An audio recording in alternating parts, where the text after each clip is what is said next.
church. Good morning. Everybody's still up and bustling around. I'll give you a few minutes to find where you're going. Go Cats. Absolutely. Absolutely. All right, guys, good morning. Glad you're all here with us. We're going to start with a scripture reading this morning. It's coming from Isaiah 58:13. So if you guys would stand and read along with us, we'll get ready and prepare to worship this morning. The word of the Lord, Isaiah 58:13, it says, "If you keep your feet from breaking the Sabbath and from doing as you please on my holy day, if you call the Sabbath a delight and the Lord's holy day honorable, and if you honor it by not going your own way and not doing as you please or speaking idle words, then you will find your joy in the Lord, and I will cause you to ride in triumph on the heights of the land and to feast on the inheritance of your father Jacob. For the mouth of the Lord has spoken." Good morning, church. Morning. I'd like to invite you all to stand. A little down this morning on the numbers, so the ones that are here are going to have to sing extra loud. So take a deep breath and belt it out as loud as you want to. We're going to start with some God of Wonders.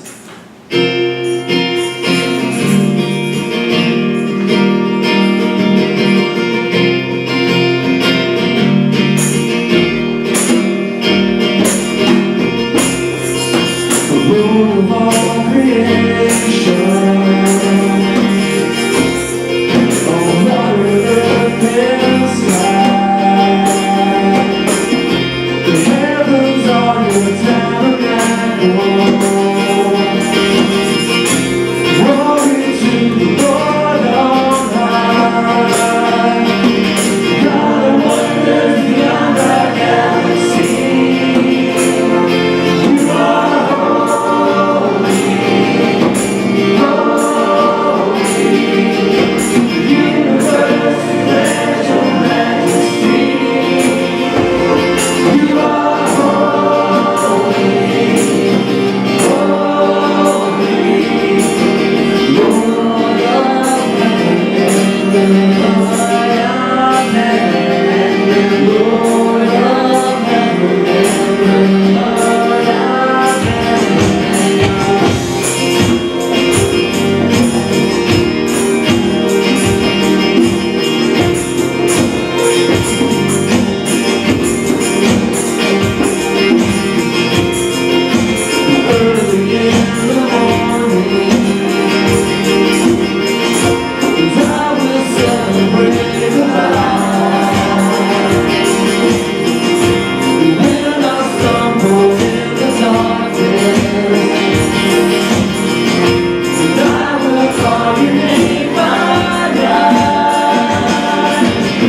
called the Heart of Worship. In this song it says, I'll bring you more than a song, for a song in itself is not what you have required.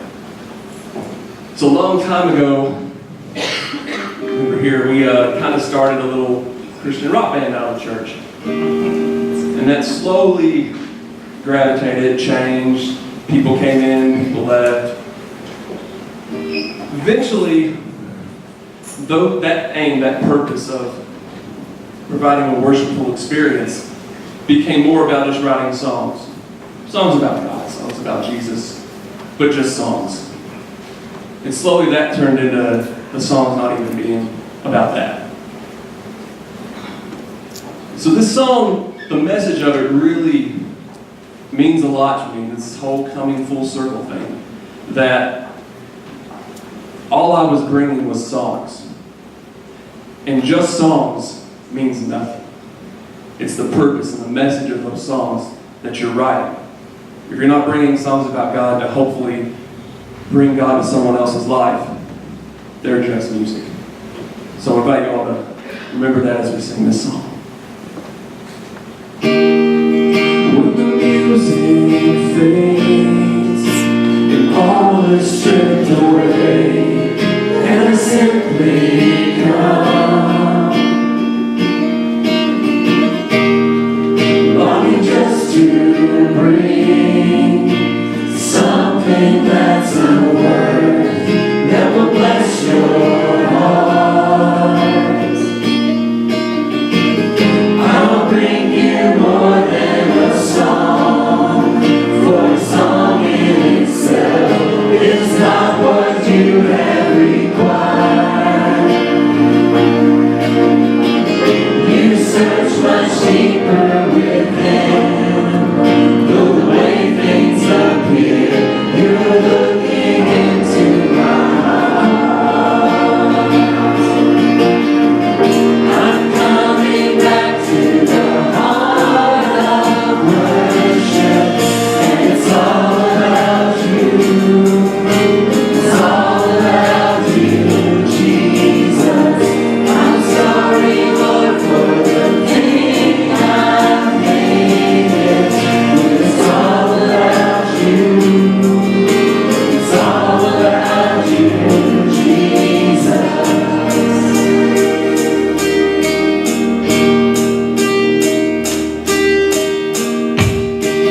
King of endless world, no one could express how much you deserve. Though I'm weak and poor, all I have is yours. There is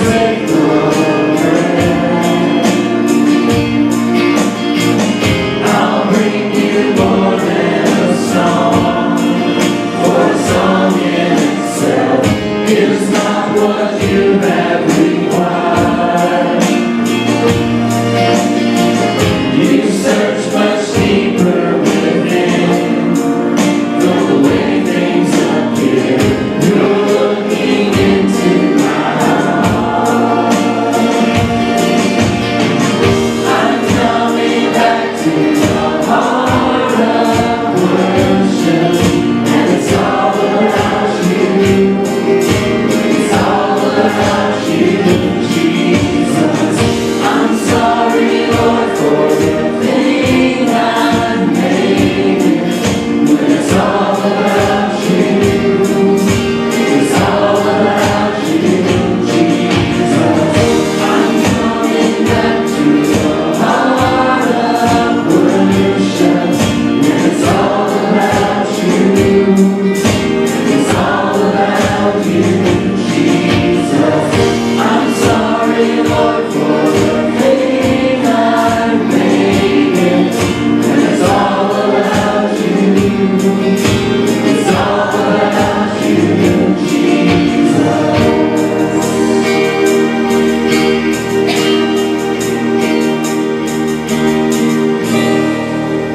Thank you, church. You may be seated. As we come to you this morning, Lord, I just pray that we all recognize it is all about you. That's why we're here. worship you. Father, thank you for your love and your grace. Father, I ask that you bless the offering as our men and boys receive it this morning, that we might use it to do your work in your will. Spread your word throughout the kingdom. Things I pray in your name. Amen.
From Psalms 46.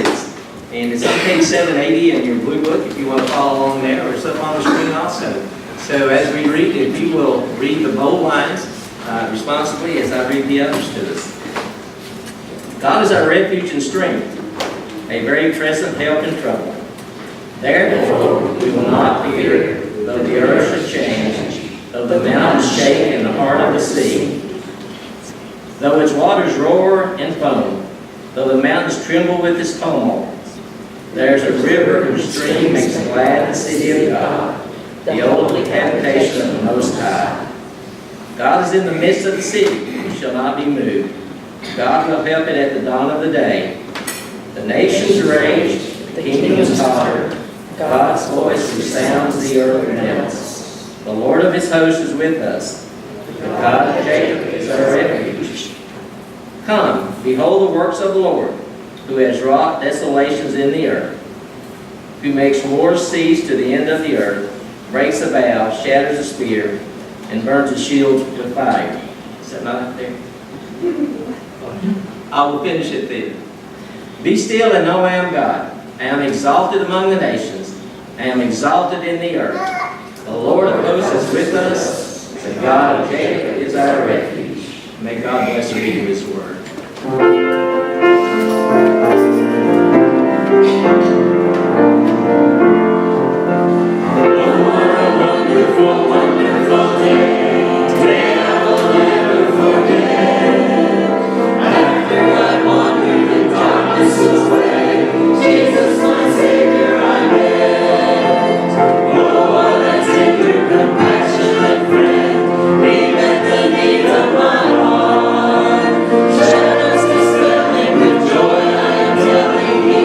All the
on Sabbath, on realigning our life with Christ and falling into those holy rhythms of giving and receiving. And so it just made sense to me today to do prayer a little differently. I was reintroduced, I don't remember the first place I heard this, but reintroduced to a way of prayer this week that I found helpful, and I hope that you will too. We used that reading, Psalm 46, on purpose. For several reasons, but for one, be still and know that I am God. Be still and know that I am God. It makes it sound as if our stillness is a prerequisite to that knowledge, that experience of God in our lives. And in fact, it is. We're going to have some time of silent prayer today. And I have just a thought. It's not going to be very silent. If you find yourself getting distracted, then I want you to call yourself back to remembrance of this moment and where you are. If you're kind of wandering off into Never Never Land, give yourself some grace that takes some practice. But I want you, one of the things that helps me, I'm going to encourage you to do, I want you to practice some breathing with me. And as you breathe, I want you to do the following. I want you to breathe in the fullness of God, the pneuma, the Spirit of God that is with us. Breathe in, and as you breathe in, I want you to say in your head, be still. Second move is to hold that breath. You know, we only need to respirate about 6-8 times a minute. Most of us go a lot faster than that. But we don't need a lot of breaths. Hold in that breath, and as you hold that breath, I want you to say this part of Psalm 46, and know. And know. And then after holding that breath for a minute, I want you to breathe out. I am God. I am God. There's a rhythm here in our prayer. Breathe in, hold, and breathe out. Be still and know that I am God. Let's pray.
So I ask that you would teach us anew to receive from you today.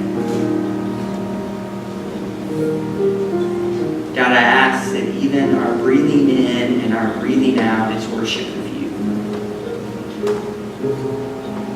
Lord, we are mindful today of those who had the waters roaring. Those who are putting their life back together after hurricanes and tropical storms, those who are mourning, those who are hurting.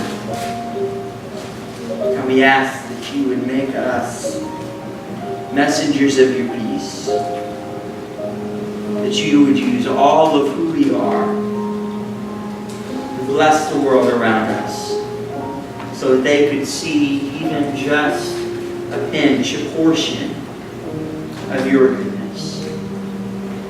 We pray all of this, all that was said out loud and all that was said in silence.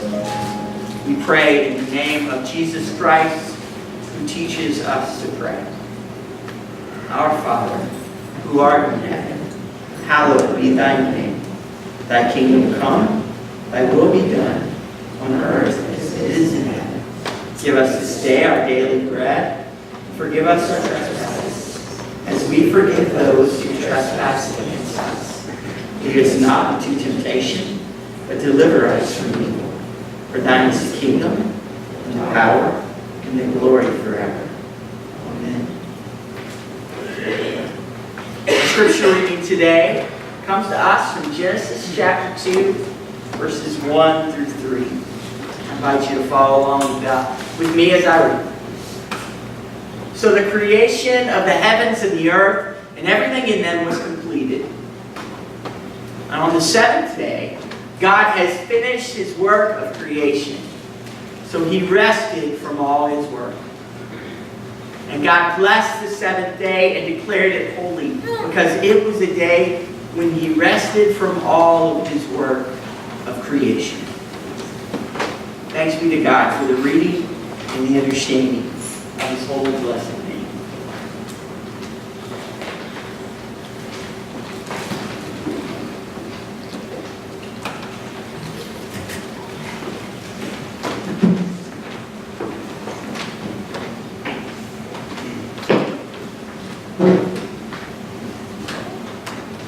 When I pray, I seem to be the only one doing the talking. I say what's on my mind, and amen, and I'm out of there. I think a lot of us are that way. We tend to humanize God. Don't expect to really hear him, but God spoke to the old-time prophets. He speaks to us. It may not be out loud because he's God. When I hear the words of this song, I can't help but think this might be what God is saying to me if I took a moment of silence and listened. So I hope you like it.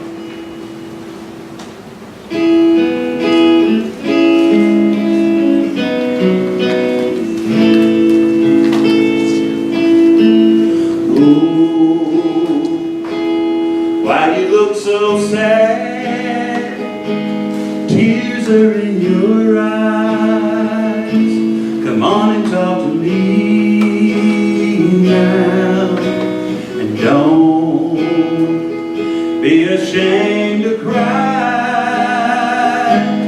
Let me see you through, 'cause I've seen the dark side too. And when the night falls on you and you don't know what to do, nothing you confess could make me love you less. I'll stand by you, I'll stand by you, and won't let nobody hurt you. I'll stand by you.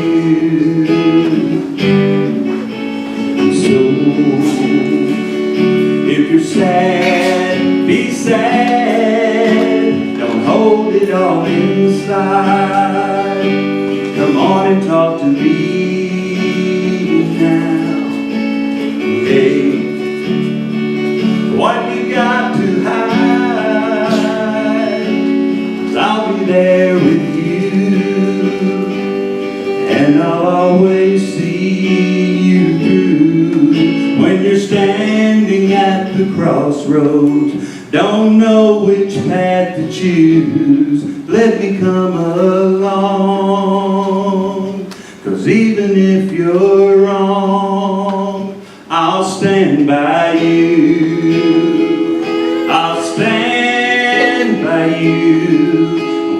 nobody hurt you. I'll stand by you. So take me into your darkest hour, and I'll never desert you. I'll stand by you.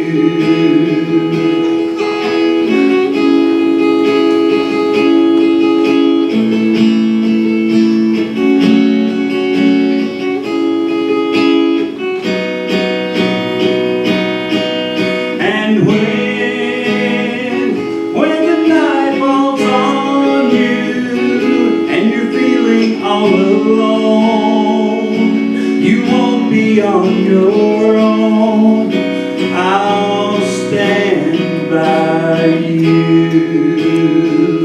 I'll stand by you. Won't let nobody hurt you. I'll stand by you. So take me into your darkest hour, and I'll never desert you. I'll stand by you. I'll stand by you. I won't let nobody hurt you.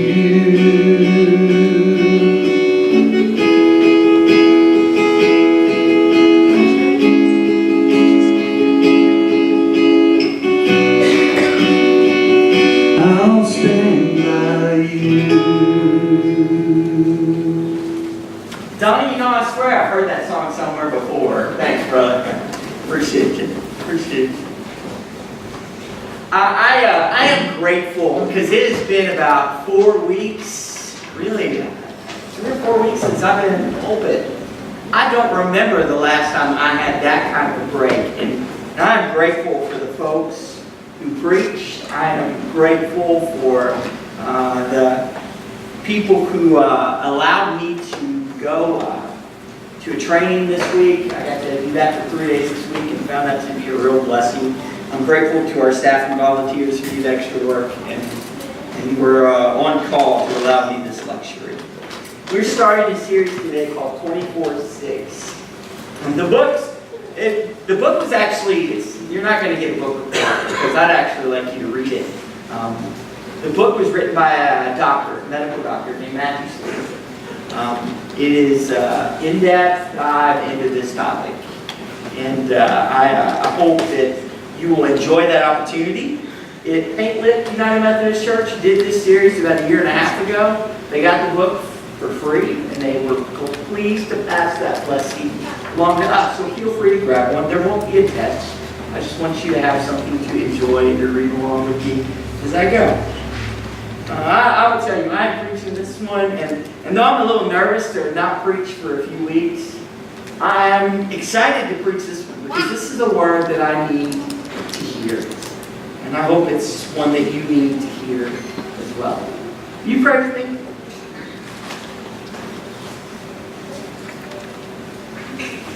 Lord, may the words of my mouth and the meditations of my heart give glory to you and you alone. It's my prayer in Jesus' name. Amen. The 1964 World Fair was held in New York City. It was largely focused on technology and what things would be like in the future. You see, in the time of the baby boomers, every indication was that automation and, well, technology were going to free us all. Films and books from the day, even cartoons from the day, reveal this attitude and this belief. I mean, you've seen the Jetsons, right? Be George Jetson.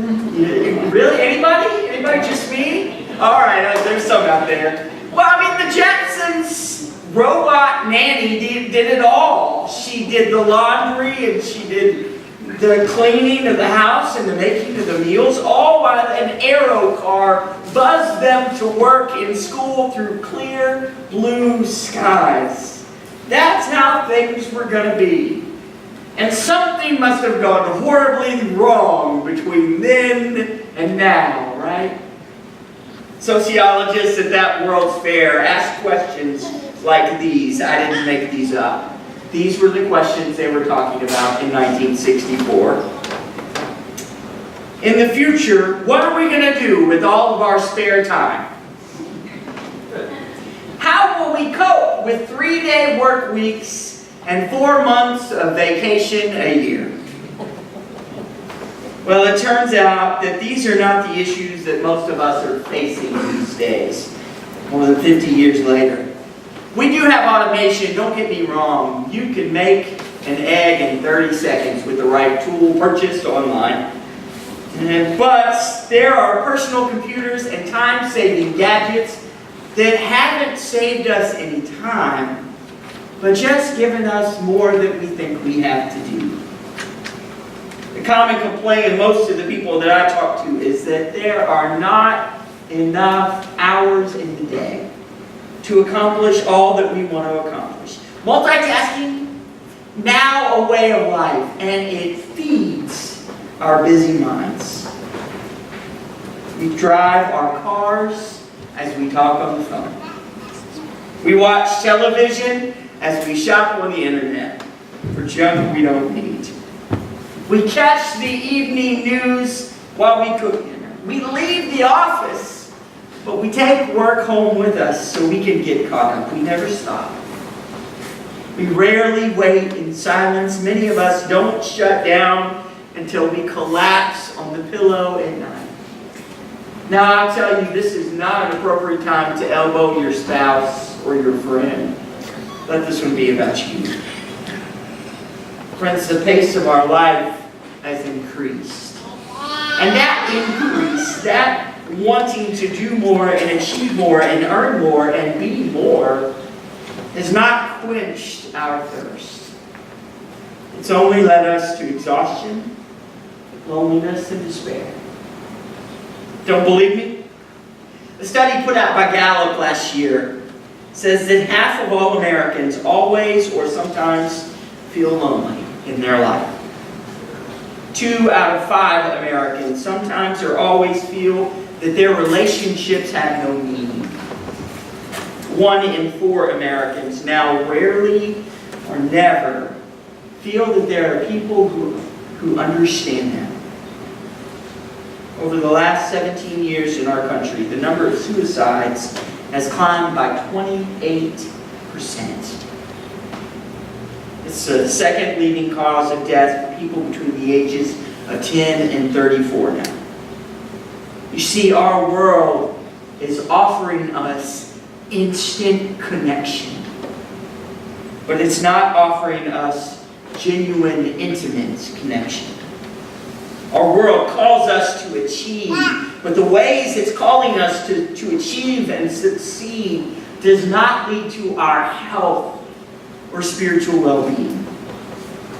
In the last 20 years, the time we spend on work in the United States of America is up 15%, and the time spent on leisure activity is down 30%. Even our diet and nutrition is rushed. We're consuming more prep-to-order and fast food than we ever had before. And the failing of our health as a country shows this. Wages have plateaued. Living costs have increased. There are now 2 adults working in most houses, not 1. This is how things are. The number of people working 2 jobs is skyrocketed. This is how things are. And the way that we are living, the American dream that many of us are pursuing, is not just attacking our health. It's not just a threat to the amount of time we have to spend with our family. It's not just threatening our happiness. It is distracting us from the way that leads to life. This pace of life is distracting us from tending to our spiritual needs, to building the kingdom, which is what the life of disciples is supposed to be consumed with, church. I cannot tell you how many times I've called to check on somebody who's been missing church. And you want to know what the reason is? Most of them tell me that they're already here. I need rest. I don't have the time. I work all week, I run with my kids. I work overtime to be able to pay my bills. And on Sunday, I just want to rest. Church, you need to understand. Sabbath is more than a nap. It is more than a little extra time with your family. Sabbath is soul rest. It is setting time aside to rest and abide in the presence and spirit of Jesus Christ. It is allowing God to pour into your life after you have poured yourself out all week long. Don't you need that? Don't you yearn for that? Because I do. Jesus tells us in Matthew 11, "Come to me, all you who are weary and burdened, and I will give you rest. Take my yoke upon you and learn from me, for I am gentle and humble in heart, and you will find rest for your souls." You see, in the midst of a world that is a mess, where we are busy and burdened and overwhelmed, worked and overstressed, the church has good news to offer, and that good news is Sabbath. We're first introduced to this biblical concept in the end of the first creation account, Genesis chapter 2. God has taken 6 days to rescue creation from chaos. He has ordered nearly every part of our existence. All that we know in the natural order has been spun into being. So on the seventh day, God looks around and says, "You know what? Something's missing. Something's missing." And He crowns creation with Sabbath. And then He calls it holy. You know, Sabbath is the first thing in all of the biblical narrative that is declared to be holy. Not the seas, or the sun, or the moon, or even people. He calls Sabbath holy. Genesis 2:2 says that God finished His work He'd been doing, but that's just the NIV. The more forceful and I believe accurate translation of Genesis 2:2 is this: God stopped His work. He stopped His work. It was not that He finished by accident or because He worked extra hard on day 6. It is not that He stopped because the sun went down or His labor was done. He ceased His work on purpose, and God rests. There's a Latin phrase that describes the work of creation in Genesis 1:2. It's called ex nihilo. That would be on the test in case you're wondering. It's EXNIHILO, nihilo. Ex nihilo. It means literally out of nothing. That is how God creates. The earth was formless and void, and God speaks, and poof, from out of nothing God creates. And ex nihilo is our Sabbath rule, church. God creates something out of our nothing. God stops, and in making Sabbath, He orders our time, as well as the rest of the universe. I've been thinking all week, why in the world would God need to stop? You think 6 days is long enough to do everything that needed to be done at the beginning of time? Absolutely not. Does God get tired? Does He have a particularly hard week and say, "Man, I'm exhausted"? No. God is eternal. He doesn't know limits like you and I know them. God doesn't need a nap. He is eternal. The wells of energy and strength that He holds never run dry. Psalm 121 tells us that the one who watches over Israel neither slumbers nor sleeps. He doesn't need to. But the one who knows no limits chooses to restrain himself. And he invites us to do the same. Because he knows that we need rest. That rest in his presence renews our souls. Reminds us of who we are. Mark Buchanan says it this way. Most of the things that we need to be fully alive do not come in busyness. They grow in rest. So the question is really for us. What about us? Can we restrain ourselves long enough to practice Sabbath? Can we say no to some things so that we can say yes to more of God in our lives? Those of you who still work, if I called your boss this week and I set things up so you had a paid vacation day with no work, if I wrote a note to your spouse that said, no preparing meals, take them out, wine them and dine them. If I said no laundry, no cleaning the house, could you do it? How would you use a day like that? How long could you handle this kind of freedom until you started to feel guilty? How long before that inner voice began to chastise you for being lazy? I'm looking at a few of you who are kind of looking at me like, longer than you think, preacher. Longer than you think. I gotta be honest, real Sabbath, it drives me nuts.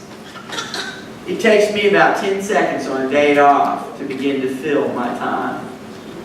To begin to think about all those things I've been neglecting.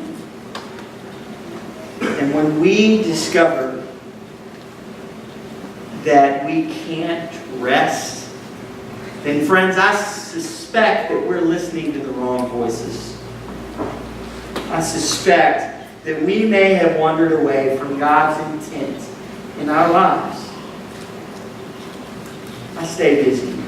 I have this compulsion, it seems, to get things done. And that compulsion is neither healthy nor joy-giving. And I suspect I'm not alone in that. I was talking to a colleague this week. You can't repeat this story. I'll never tell you who it is. I hope they never hear me tell it. I was talking to them about time off. And they said I could never take a whole day off. I'm just too busy. Now honestly, I see myself reflecting in their comments. So I feel like kind of a jerk for saying this. But what I heard, fair or not, is this. I am just too important to take a day off. I am in demand. I will tell you, the world would come to its knees if I wasn't laboring today. Is that how we think? Is that how we operate? You see, Christians too listen to the wrong voices, telling us that we have to go and go and go. Sabbath is not about doing. True celebration of Sabbath is about being in church. In our world, we have a nasty habit of confusing the two. You were made for God's delight and pleasure. The Sabbath was made for you to enjoy. You were made for being, not just for doing, church. You are loved not just because of what you do for others or what you produce in the world. You are loved because you belong to the Father. Once a week, we are invited to bask in God's presence. Soak that knowledge up that we are the beloved of God. Once a week, we are invited, commanded in fact, to stop our work and to be. So the question becomes this: do we have the focus? Do we have the spiritual memory? Do we have the faith to believe this and practice Sabbath in our lives? Church, if you're beating yourself up, I'll remind you you're here today. And I'm grateful that you are. And praying that God gives you rest. Ken Carter is a bishop in our church. He lives on Lake Junaluska in North Carolina. He takes morning walks around the lake every morning. It's good for his soul. And one morning, as he was out walking around, walking his dog, he noticed that there was trash all along the trail. Fast food wrappers, water bottles, cigarette butts. There were trail maps that had been discarded years ago, empty Swisher Sweet bags, and beer cans everywhere. Ken decided this place was just too beautiful to allow it to be so trashy. And that perhaps God was calling him to do something about it. And so the next morning, when he got up to walk his dog and take his walk, he grabbed a trash bag.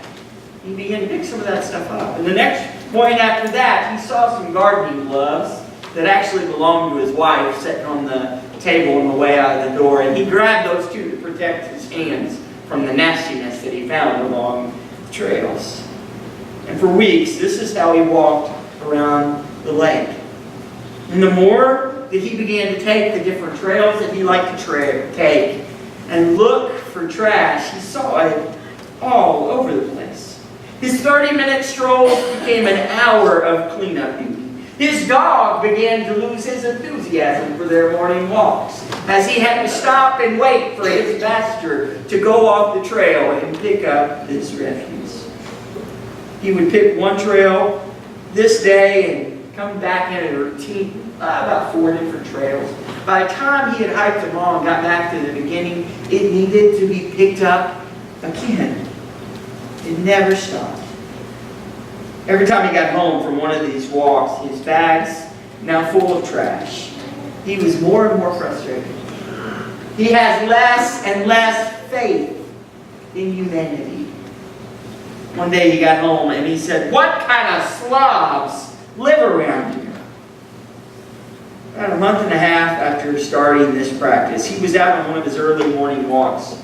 It was one of his favorite trails, and it was particularly dirty that day.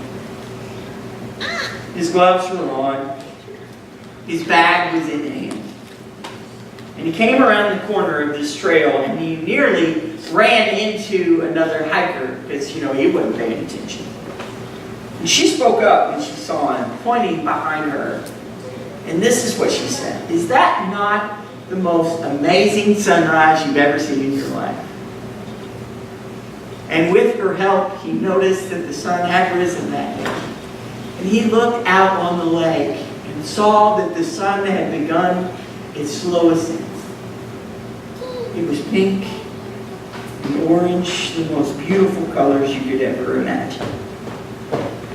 That sun was burning away the dew, waking the birds, rousing all creation. And Ken would have missed it if not for a little help. He began to wonder what else he was missing. You see, there's nothing wrong with doing. We live in a world that's in need of recreation, in need of rescue. We need and live in a world where somebody needs to do something. The problem comes when you and I are unwilling or unable to put our work in its proper place. The problem comes when our work becomes a compulsion. It comes when we can no longer receive the gifts that God is showering you with every day. I'm wondering, church, what are you missing? There's a different way for us to live, friends, and it's not 24/7, non-stop activity, non-stop achievement. It is Sabbath. willingly slowing ourselves down to tend to the holy rhythms of God's presence. Rabbi Abraham Heschel wrote the book on this topic. It's called, not very creative, it's called The Sabbath. He wrote it in 1951. It's a treatise on this topic. It is the work, and I've been rereading it. He said something that's really struck me. He said this: God is not in our space. The God of the universe is in our moments of time. God is in our moments of time. Church, I believe that God is here. That He's here right this moment. He is here. Are you slowing yourself down enough to recognize His presence? What is God asking you to lay down so that there might be more energy for you to love Him, to love your neighbors, and to serve others? In the name of the Father, Son, and Holy Spirit. Amen. I'm going to invite the band to come up and lead us in our closing hymn. As they do so today, church, I'll remind you, this altar is open. If you need to talk to God, this is the place to do. Please stand, turn your hymnals to number 377. I think it's the first, third, and fourth verses.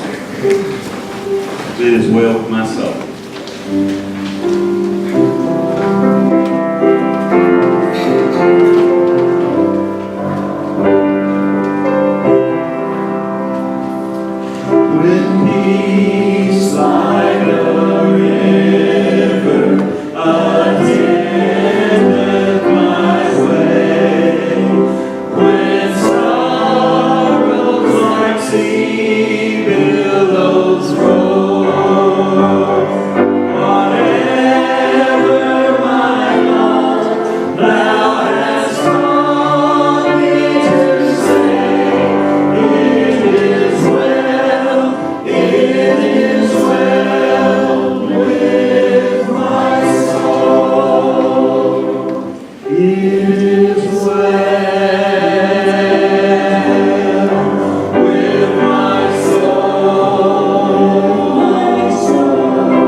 Studying out of the book of Genesis about the creation story.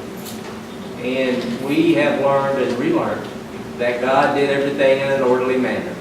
On day 6, He created the family. On day 7, He created the Sabbath. This morning we have rested our soul by coming in worship. I invite you this evening, this afternoon, to go out and rest with your family. Enjoy this day of rest that God has provided. May God bless each and every one of you.